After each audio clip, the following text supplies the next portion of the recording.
بے شک سبحان برادران اسلام، رب کائنات کا عظیم احسان و کرم ہوا ہے کہ مالک دو جہاں نے ہمیں اس پر نور اور بابرکت اجلاس میں بیٹھنے کی توفیق بخشی۔ دعا کیجیے کہ اللہ تعالیٰ اس پروگرام کو قبولیت سے نوازے۔ آمین۔ اس بابرکت محفل میں مجھے حقوق والدین پر خطاب کرنے کا موقع ملا ہے، اسی لیے میں چند منٹ اسی عنوان پر گفتگو کروں گی۔ امید ہے کہ آپ سنجیدگی کے ماحول کو برقرار رکھیں گے۔ حضرات گرامی، اگر آج کے پرفتن دور میں ہم دنیا پر طائرانہ نظر ڈالیں تو یوں محسوس ہوتا ہے کہ ہر شخص سے اپنے اپنے حقوق کے مطالبے کی صدا سنائی دیتی ہے۔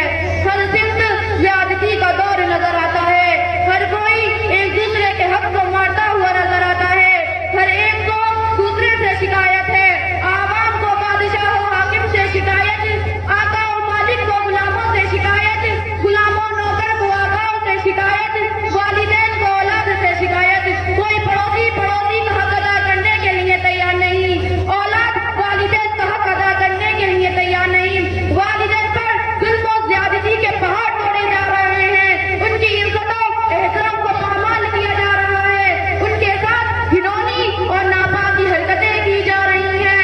ہم اس ماں پر ظلم و ستم اور زیادتی کی برسات کرتے ہیں جس ماں نے 9 مہینے تک ہمیں اپنے پیٹ میں رکھا، جس ماں نے 2.5 سال تک دودھ پلایا، جس ماں نے بچے کے خاطر مصیبت برداشت کی، جس ماں نے بچے کی پریشانی کو اپنی پریشانی سمجھی۔ مجھے بتاؤ تو صحیح، کیا یہی والدین کا حق ہے تو ان کی عزت و احترام کو پامال کیا جائے، والدین کے ساتھ گھنونی اور ناپاکی حرکتیں کی جائیں؟ ہرگز نہیں، یہ والدین کا حق نہیں ہے۔ یاد رکھیں، اگر کوئی اپنی والدین کی عزت و احترام کو پامال کرتا ہے، ان پر ظلم کرتا ہے، تو اس کا ٹھکانہ جہنم میں بنا ہے۔ حدیث شریف میں ہے کہ حضرت ابو امامہ رضی اللہ تعالیٰ عنہ سے مرتی ہے کہ معاشر انسانیت صلی اللہ علیہ وسلم سے سب نے دریافت کیا کہ یا رسول اللہ، ما حقوق الوالدین، کہ والدین کا حق کیا ہے؟ سنو میرے نبی کا جواب سنو، فرمایا ہما جنتوں کا ونارک، ہما جنتوں کا ونارک، وہی تیری جنت ہے اور وہی تیری جہنم۔ اگر تم اپنی والدین کی عزت و احترام اور ان کی فرمانبرداری کرو گے تو جنت کے حقدار بنو گے، اور اگر ان پر ظلم اور برا سلوک کرو گے تو جہنم میں پھینک دیے جاؤ گے۔ حدیث شریف میں ہے کہ نبی کریم صلی اللہ علیہ وسلم نے ارشاد فرمایا کہ اس شخص کی ناک کا تعلق ہو، اس کی ناک کا تعلق ہو۔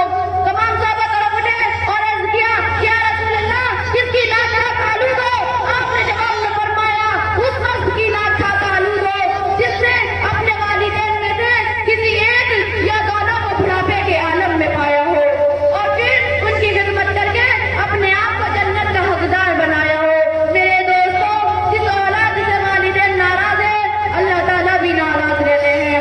حوالے کے ساتھ بتاتی ہوں کہ ترمذی شریف جلد ثانی اٹھاؤ اور صفحہ نمبر 12 پر دیکھو تو حضرت عبداللہ بن عمر رضی اللہ تعالیٰ عنہ کی ایک روایت موجود ہے۔ وہ فرماتے ہیں کہ شہنشاہ بتا محمد صلی اللہ علیہ وسلم کا ارشاد گرامی ہے کہ رضا ربی بھی رضا الوالد وسخط ربی بھی سخط الوالد، کہ اللہ کی رضامندی والد کی رضامندی میں ہے، اللہ کی ناراضگی والد کی ناراضگی میں ہے۔ اگر کسی اولاد سے والدین راضی ہیں تو رب کائنات اس سے راضی، محسن انسانیت اس سے راضی، عرش الہی اس سے راضی، صحابہ کرام اس سے راضی، جنت و حور اس سے راضی، فرشتے اس سے راضی، گرد کی کائنات کا ذرہ ذرہ اس سے راضی۔ اور اگر ماں باپ کی نافرمانی کرنے والا ہو تو خدا کی اس پر لعنت، رسول کی اس پر لعنت، فرشتوں کی اس پر لعنت، صحابہ کرام کی اس پر لعنت۔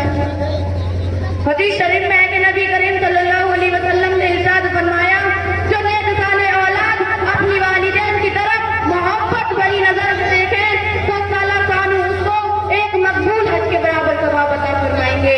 میرے دوستوں، حدیث شریف پر غور کریں کہ صرف محبت بھری نظر سے دیکھنے کا اتنا ثواب ہے تو جو والدین کو خوش رکھتے ہیں، ان کی فرمانبرداری میں لگے رہتے ہیں، تو ان کا درجہ رب کائنات کیا کتنا بلند ہوگا۔ بلند کیوں نہ ہو جبکہ ماں بچوں کے لیے مصیبت و مصائب برداشت کرتی ہے، ماں بچوں کے لیے سردی برداشت کرتی ہے، ماں بچوں کے لیے اپنی نیند کو قربان کر